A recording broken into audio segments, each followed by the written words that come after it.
You're giving people the license to do something really bad, which is polluting. And the economist says, yes, however, think about how that changes the calculation in the firm's head. Okay? Before, they were allowed to pollute for free. Now they have to pay to pollute. What that means is the externality that they used to be able to impose on the rest of the world for free, they now have to pay to do that. All right?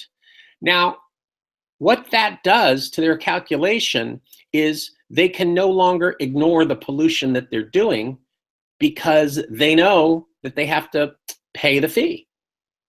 So it's not merely a case that polluting firms have to pay money in order to pollute, but rather the fee raises their cost of production. And because it raises their cost of production, what's going to happen to their supply? How does that fix the problem, though, of like who's... Okay, hold on. So how does an increase in the production cost through the form of a fee or a tax, how does that affect the firm's supply? It'll decrease it. It's going to decrease it. And when firms supply less of their product, they also pollute less. Okay, so what we can do is we can decide how much pollution we're willing to accept, and then we just keep increasing the fee to pollute until we get reduction in pollution to that level. Okay, this is sometimes called a market for pollution rights, and it's been done for like the last 15 years or so in for some pollutants. Okay. Now, Megan, back to your question. Ask your question again. So earlier you had talked about like how companies will create really long pipes so that way like the air pollution floats away. So how does that though fix the problem of, you know, who's accountable for it? Because what happens is the EPA puts sensors on the chimneys, so they count how much pollution comes out of your pipe. Oh. Okay. And then every month they send a bill. They say, okay, here's what you owe. Gotcha. That's awesome. Okay. It is. And in fact, there's even some more high-tech stuff. There is something like a laser beam that spot inspectors can show up at the plant and just aim it at the smoke coming out, and it will analyze the pollution content of that and tell them, you know, how it's going. Oh, that's cool. Okay, so yeah, it's pretty cool. So if the problem is that firms aren't taking full account of the cost of their actions, the answer is to make them do that, not by ordering them to, but rather by charging them for the privilege of polluting, right? And then what they're going to end up doing is they're going to end up cutting back on pollution because it makes economic sense that way. Right. Okay. Now, there's one other advantage of the economic approach. Suppose you're polluting in a particular market where there's a legal limit. Okay, it says you can only dump tons per day of pollution, right? Once you reach that limit, what incentive do you have to pollute less than that?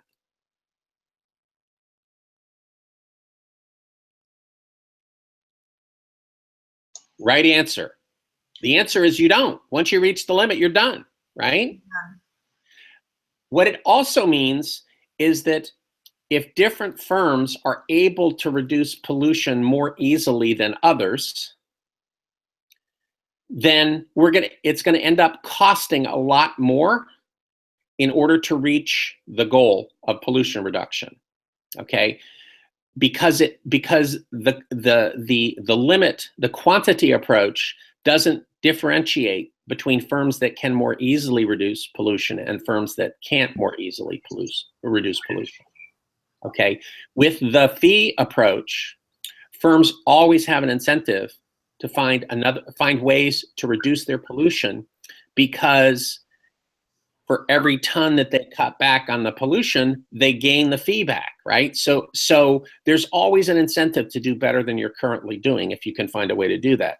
Additionally, with a fee-based approach, what's likely to happen is that firms that can reduce pollution more easily will actually reduce more of the pollution, and firms that find it very hard to reduce pollution, they'll end up cutting back less of the pollution, but paying more of the tax, right? So basically it plays to the advantages of different firms there, okay?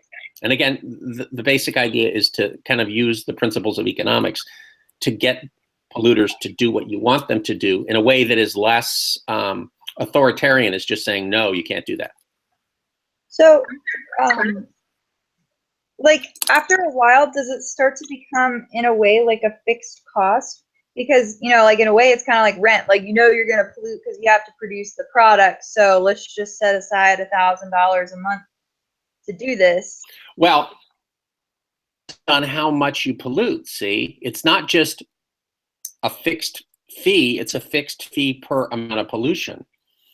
So if you pollute less, you'll save more. Right, but so like, really, so like, you know, Walmart rents out the space, let's say, for the warehouse that they own.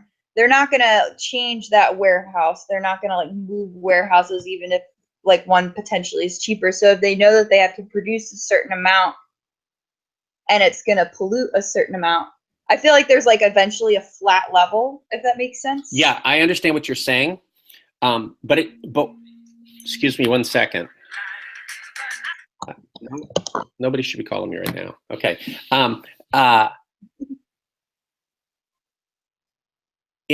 Businesses always want to find a way to save money and to raise their profits. And so even businesses that aren't willing to relocate may find it useful to find ways to reduce their pollution because they know they're going to save the fee that way. Okay, so businesses are more flexible maybe than you think they are. Okay, all right. But let me give you now. Let me throw you a bone. In the short term, you may be right that some businesses are relatively stuck, and so they're just going to treat this as a fixed cost of doing business. But in the longer term, they're going to keep looking for ways to do better. Okay, that makes sense. So they'll eventually like put in the time and effort to research like new technologies. That's right.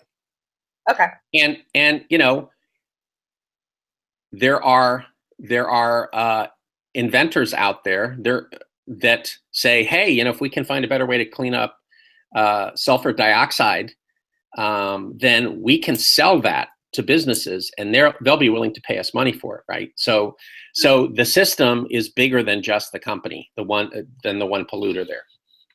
Sure. How do the credits work? Okay, the way the credits work is it's very similar to what I just said, except that suppose a state decides this is how much pollution of a certain type is safe, and that's less than we have right now, right? So we need a reduction in pollution for safety's sake. That's usually the way they do the argument. So what they do is they tell the polluters, you can pollute as much as you want, but in order to pollute, you need a ticket that says 1 unit of pollution. Then what they do is they print the credits, they print the tickets in only up to the amount that they want pollution, that they're willing to accept the pollution to be, right? So if right now there are 200 units of pollution and the state decides they need to reduce that to 100 units of pollution, they simply print 100 tickets, 100 units of tickets. And then they can literally give the tickets away to everybody. Okay, give the tickets to all the polluters right now, and then evenly, and there aren't going to be enough tickets to go around, right? I mean, everybody will get some, but there are only half as many tickets as people currently want to produce. Okay, so what's going to happen is, suppose you're a business that can relatively easily cut back on your pollution, then you don't need the tickets as much as some other business that finds it really hard to cut back on pollution. So what happens is a market for those tickets, a secondary market for those tickets will spring up. And what will happen is the high polluting companies will buy tickets from the low polluting companies. And it doesn't matter, because ultimately there's still only 100 tickets out there. So no matter who ends up with the tickets, the state has reduced the amount of pollution. So that's kind of it in a nutshell. And that's a really great example of letting markets do the hard work.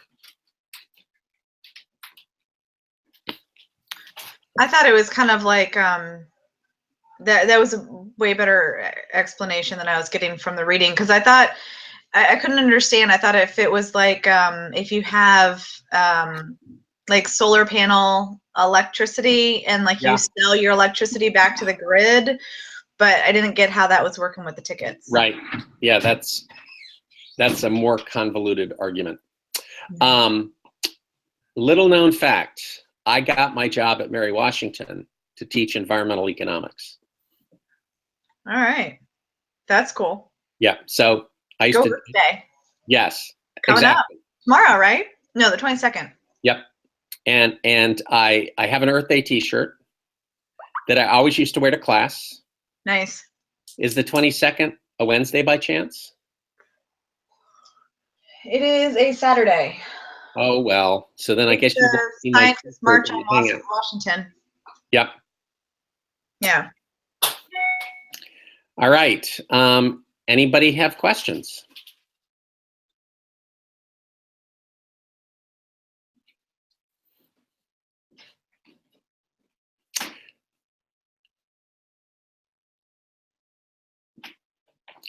All right. Well, I won't keep you. I've got dinner to work on, and you guys probably have things to do.